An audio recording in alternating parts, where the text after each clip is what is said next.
orang yang bahagia sama hidupnya sendiri itu nggak bakal pernah nyakitin orang lain.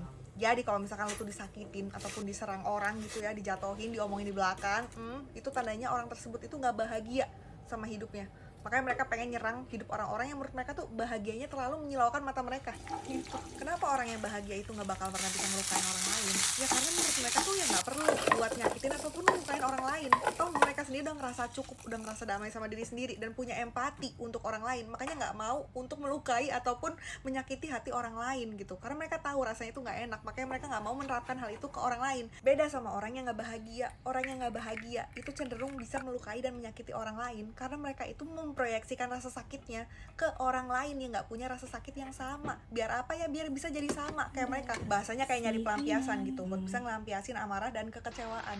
Karena bagi orang-orang yang nggak bahagia ya, dengan menyakiti dan melukai orang lain itu merupakan cara mereka untuk bisa sembuh. Karena dengan menyakiti dan melukai orang lain itulah mereka itu jadi bisa ngerasa sedikit jauh lebih baik dan jauh lebih kuat. Karena mereka berhasil membuat orang lain itu jadi bisa punya rasa sakit dan luka yang sama seperti yang mereka punya gitu. Jadi istilahnya kayak ya udah, kalau gue nggak bahagia, gue juga pasti bakal bikin lu tuh jadi nggak bahagia juga, biar lu jadi sama kayak gue, sama-sama nggak bahagia gitu. Makanya orang yang nggak bahagia itu pasti cenderung bisa nyakitin dan melukain orang lain, sedangkan orang yang berbahagia itu nggak akan pernah bisa dan mau untuk menyakiti maupun melukai orang lain gitu, besties. Terima kasih, bye.